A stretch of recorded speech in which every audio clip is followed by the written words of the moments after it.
Hello and welcome to the Nexus for Flashback. Today we're going to be having a look at issue number 2 of our Star Trek ship collection. It is the Enterprise Refit Constellation class. It's a nice picture of the Enterprise Refit on the front there, issue number 2, and then we have the stats as well. So San Francisco Fleet Yards is where it was constructed. Obviously it's bigger, it got bigger and longer from the original TOS one, the original Enterprise, though technically this is the Enterprise, the original Enterprise, just a refit version. Quite surprised they've gone for the refit for issue number 2. Maybe it's a sort of a tactical thing that they've gone for it. To make sure that we carry on collecting. I'm quite surprised they've gone for the refit. They didn't go for the A or the TOS one, they went for the refit. But there we are. So we have nice stats here. Obviously, like with all of the magazines that we get, it's in-universe information. So here we have, so this also goes on the sort of construction phase as well, so what bits were replaced, and it got bigger and longer, more powerful than the TOS one, so it obviously went for a major overhaul. But this obviously goes in depth, and then we have more in-universe information here. So we have it obviously appeared in the motion picture, the Wrath of Khan and the Search for Spock, where it obviously was destroyed. So here we get some nice pictures as well from the motion picture. We also get one there with the Wrath of Khan with the Reliant in the background, and then we get its ultimate destruction there from the Search for Spock. So that's all in new universe information. Then we have dry dock. So this basically goes into the dry dock scene that we saw in the motion picture. One of the most famous scenes as well, as it's in the dry dock and it leaves. It's become sort of infamous as one of the best scenes. This obviously goes into the construction, how they work the scene, and obviously how much everything cost as well, which is really nice. I like these little textures and sort of backstory and sort of stuff, and I like that about the magazine. Then we come on to the plan views here. So one thing you will notice in regards to the model and the plan here is that one, the warp field grills here. I don't know whether this is, it had 2 versions basically, and it goes on in saying it in the book, where at warp speed they glue blue, and that was the deflector dish, sorry, yes, the deflector dish glue blue when it was at warp, but when it was impulse it glowed orange. Now these are blacked out, obviously on the Enterprise A they are, but on this one they've used it. So I'm just wondering whether this picture that we see here is actually the Enterprise A, even though it doesn't have A. Little things try to tell me that it may be, mainly because of the nacelles, and that also as well has the little Enterprise at the back of the bridge and the observation sort of deck bit as well at the back of the bridge, which I don't think, I think it's the Enterprise A. But anyway, this also slightly differs from the model that we get. The model that we get is fairly grey and bland in colour. It doesn't have this texture you see here on the nacelles or the saucer section here. Also as well, the impulse sort of regulator thing at the back here on the picture here, it's gold. On our model it's actually blue. But anyway, so this is a really nice view, and I like these sort of views that we're getting in the model. So here we have the designing the refit Enterprise. So this is how they designed it. A little bit of a backstory. If you don't know about the refit Enterprise, it was actually supposed to be for a TV series, phase 2. There's a lot of information on it at the moment online, so you can go online and find out a lot of information. But originally it was supposed to be part of a TV series. For the original series it was supposed to continue on, and this was the ship that they had to replace the Enterprise, like it'd been vamped up. obviously phase 2 never happened, and they didn't cancel it, they just moved from doing TV to movies, and it got a bit of a revamp. But I really like some of these designs at the top here. You can see that they're very reminiscent of Discovery. You know, I know for a fact that they took some of these designs, especially this top one here, which eventually became Discovery, so that's quite nice. These were rejected.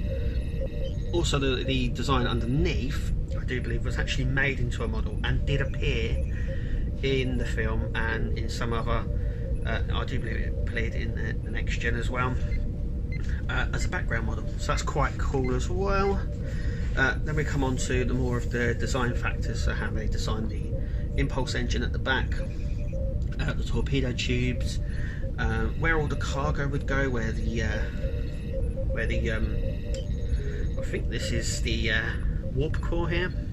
It stands from the top of the saucer section right down to the engineering deck. But yeah, I like these little sketches, and it brings it more in, and how they designed it more and stuff like that. Then we come on to the filming miniature for the Enterprise refit. So it's much more of the process of what went into making it, and then it also goes into, it was obviously sold at the famous model auction that they did, which fetched quite a lot of money. The model also cost a lot of money to build, and like I said, it was originally going to be for the phase 2 project, but had to be revamped and bumped up to be more for the films, because it was not under scratch for it. So, and then we come on screen. So obviously it appeared in the Starship motion picture, the Wrath of Khan and the Search for Spock, which was its final appearance. We get the trivia that we get in all the magazines as well. Obviously coming in issue 3 is the Klingon Bird of Prey, which we'll obviously be doing here, so make sure you click to subscribe. Every Thursday we'll be bringing you a brand new flashback video of the Star Trek Starship collection. Anyway, that is it for the magazine. There's quite a lot in this magazine compared to other ones, but I'm really excited, so let's have a look at the model. So here is the Enterprise refit, and yeah, it's a really nice one. I'm quite surprised that, obviously, talking about the magazine, quite surprised that they went with this one instead of the A, which a lot of people actually wanted.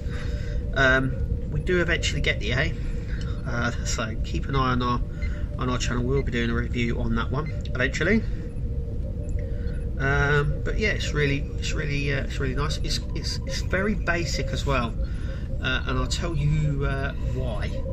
Now let's see if I can get a bit more lighting in. Let's fade it. So we have obviously the registry here. It is fading just here. It's starting to fade now. Though it is an older model now. Yeah, so we got not very much detailing here, as you can see. On the Enterprise A, there's a lot more detailing. Remember to keep an eye on our channel, because we will be doing that one eventually. Underneath,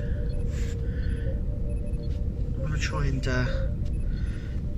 see here. Now there are the indents for the windows, but there's no paint application at all on these windows. So they've done the indent, but they haven't actually painted them. I don't know whether that's a good thing or not. It's a good thing or not.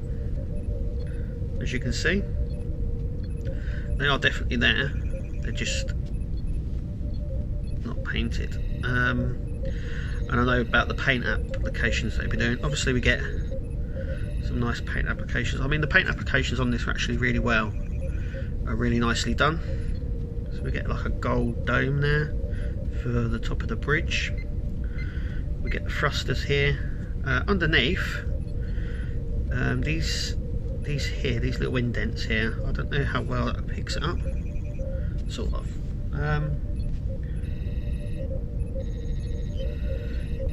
Oh, there we go.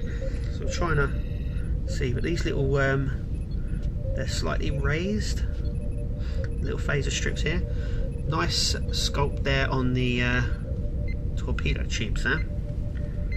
They're very nicely sculpted. There's a little bit of dust there on the deflect addition. Yeah, so we get the nice light piping nacelles here.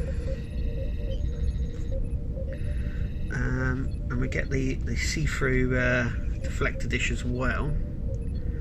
The blue dip, but there's no sort of texture on this deflector dish. There's a bit of dust there gathering, but it's just a sort of a circular piece of blue plastic there. But the paint applications are there. They're really nice, but it's very, very basic. Considering the sort of detail we get going on through the collection. But do remember, this is issue number 2, so it sort of shows you how far it's gone as well, and how the sort of the sculpting has become much better as the collection's gone on, which is a good thing. But yeah, like I said, very surprised that they've gone for the refit instead of the A.